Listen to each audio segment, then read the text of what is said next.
국립중앙박물관 기증문화재실, 이곳에는 조금 특별한 찻사발 하나가 있는데요. 일본에서 17세기에 만들어진 것으로 추정되는 이 찻사발에는 놀랍게도 한글이 새겨져 있습니다.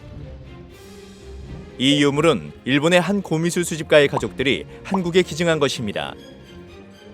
한편 일본에는 오이도 차완 기자의문이라 불리는 찻사발이 있는데요. 15에서 16세기 한국 남부지방에서 만들어진 이 사발은 현재 일본의 국보로 지정되어 있습니다. 그런데 두 찻사발 어딘가 닮지 않았나요? 조선에서 만들어져 일본의 국보가 된 조선 찻사발, 그리고 일본에서 만들어진 한글이 새겨진 찻사발, 여기에는 우리가 모르는 어떤 이야기들이 담겨 있을까요? 이번 동북아 주민에서는 한글이 새겨진 찻사발의 비밀을 풀고 일본에서 찻사발을 만든 조선 도공과 그 후손을 만나봅니다.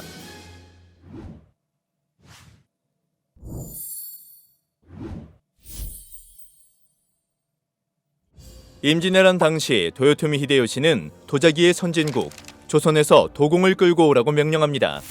임진왜란이 도자기 전쟁으로 불린 이유이기도 하죠. 임진왜란에 참전한 일본의 영주들은 조선의 도공들을 끌고 가 도자기를 만들게 했습니다. 그렇게 해서 탄생한 것이 사스마야키, 아리타야키, 미카와치야키 등 지금까지도 명성이 자자한 일본의 도자기들이죠.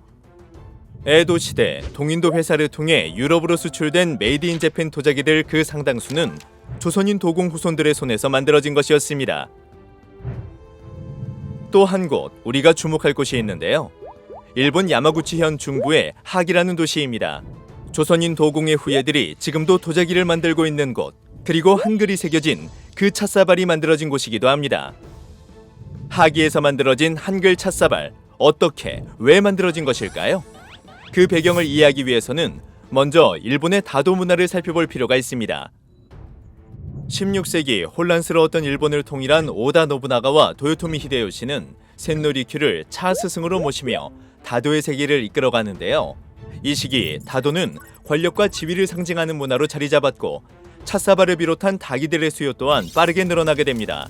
그 중에서도 가장 높은 평가를 받은 찻사발은 바로 조선에서 만들어진 이도 차완이었습니다. 좋은 이도 차완으로 인정받기 위해서는 몇 가지 조건이 있었는데요.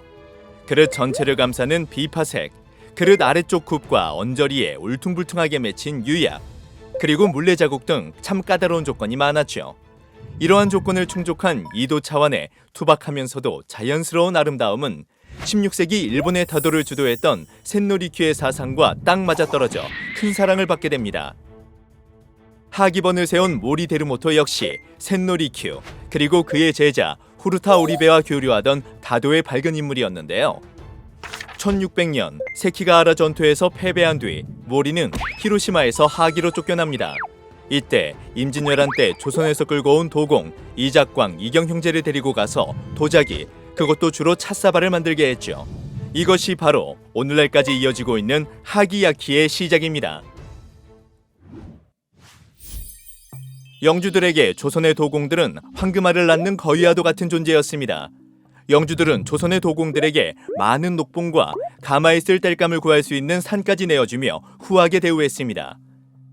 당시 도자기 생산은 최첨단 산업이었기에 그 기술을 빼내려는 산업 스파이들의 움직임 또한 끊이지 않았습니다. 기술 유출을 막기 위해 조선인 도공이 서로 왕래하거나 외부인과 접촉하는 일은 엄격히 금지했습니다. 그럼 이제 한글 찻사발의 이야기를 해보겠습니다. 찻사발에 새겨진 한글을 현대어로 풀어보면 이렇습니다. 개야 짖지 마라. 밤에 다니는 사람이 모두 도둑이겠느냐. 조목주 호구려님이 계신 곳에 다녀오려는 길이다. 그게 또한 호구려의 개였던가. 이 말을 듣고 조용해졌구나. 이 글귀에는 두 가지 비밀이 숨어 있습니다. 첫째, 하기 도자기는 원래 그림이나 글자를 넣지 않습니다. 하지만 이 찻사발에는 한글이 새겨져 있죠. 둘째, 이 내용은 조선의 고시조집 고금명 작가의 실린 시조를 오마주한 것이었습니다. 고향의 시조를 새겼다는 것은 조선의 도공이 떠나온 땅의 말과 기억을 잃지 않기 위함이 아니었을까요? 그 도공은 끝내 고향으로 돌아오지 못했지만 그가 빚어낸 찻사발은 400년의 세월을 건너 마침내 고국으로 돌아왔습니다. 지금 조선 도공의 후손들은 그들이 만드는 찻사발에 무엇을 새기고 있을까요? 하기에는 조선 도공 이경의 후손이 지금도 도자기를 빚고 있습니다.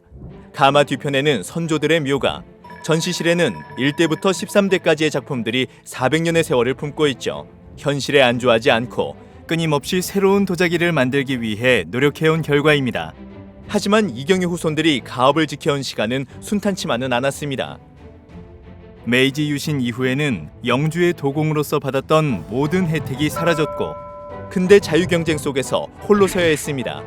전쟁은 다도를 사치로 만들었고 후계자는 전쟁터에서 사라졌습니다. 그래서 여성이 가업을 잇기도 했죠. 이런 끊임없는 노력으로 그들은 400년간 가업을 지켜왔습니다. 그리고 지금도 새로운 도자기를 향한 열정은 계속 이어지고 있습니다. 이경의 14대 후손은 이렇게 말합니다. 하나의 양식만 고집하는 것만으로는 부족합니다. 선대들의 작품을 보면 시대에 따라 변화해온 창의적 노력을 느낄 수 있습니다. 저 역시 그렇게 나만의 도자기를 만들어가겠습니다.